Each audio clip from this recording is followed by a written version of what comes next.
Hi hello नमस्कार and welcome to फूडीग्राम। तर आज मी केला होता बॉर्बन केक जो मी बिस्किटपासून बनवलेला आहे। हा अगदी सोपा आहे करायला आणि लगेच बनतो आणि अगदी कमी साहित्यांपासून बनतो। तर चला मी याची रेसिपी तुम्हाला दाखवते। तुम्हाला जर आवडलं तर तुम्ही नक्की ट्राय करा।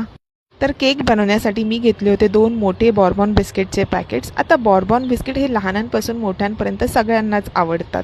आता आपल्याला काय करायचं आहे, एका बाउलमध्ये बिस्किट घ्यायचे आहेत आणि एका बाउलमध्ये क्रीम काढायची आहे। ते 2 बाउलमध्ये वेगवेगळे करून ठेवायचे आहेत आपल्याला। जसे मी व्हिडिओमध्ये दाखवले अगदी तसेच, कारण बिस्किट आपल्याला लागणार आहे बेस बनवण्यासाठी आणि क्रीम आपल्याला लागणार आहे वरतून चॉकलेट मेल्ट करून टाकण्यासाठी। आता बिस्किट आपल्याला एका मिक्सर ग्राइंडरमध्ये घ्यायचे आहे आणि त्याची अगदी बारीक अशी पावडर करून घ्यायची आहे, जशी मी व्हिडिओमध्ये दाखवली अगदी तशीच।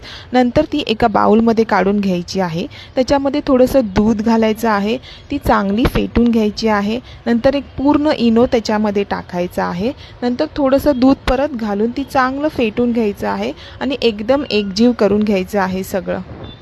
आता हे सगळं मिश्रण आपल्याला एका बटर पेपर लावलेल्या भांड्यामध्ये काढून घ्यायचं आहे आणि लो फ्लेमवर एका कढईमध्ये थोडंसं मीठ घालून त्याच्यावर हा टोप ठेवून 30 to 35 मिनिट्स बेक करत ठेवायचं आहे।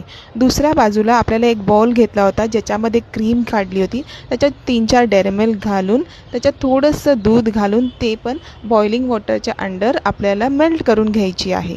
तर असा आपला बेस आता रेडी झालेला आहे। पण इथे माझ्याकडून एक चूक झालेली आहे की मी गरम बेस काढल्यामुळे माझ्या साईडचा केक थोडासा तुटलेला आहे। पण फर्स्ट टाइम ट्रायसाठी तर नक्कीच चालून जाईल। आता जी क्रीम आपण मेल्ट केली होती ती केकवर पसरवायची आहे, अगदी छानपणे सगळीकडून पसरून घ्यायची आहे आणि नंतर आपल्याला हवं तसं डेकोरेशन आपण करू शकतो। इथे मी 3 ते 4 डेअरी मिल्क घेतलेल्या आहेत, त्या कापून त्या केकवर पसरून दिलेल्या आहेत आणि नंतर हाईड अँड सीक बिस्किटांनी केकचं डेकोरेशन केलेला आहे। सिंपल अँड स्वीट केक खायला खूप छान होता, अगदी झटपट झाला आणि सगळ्यांना नक्की आवडला।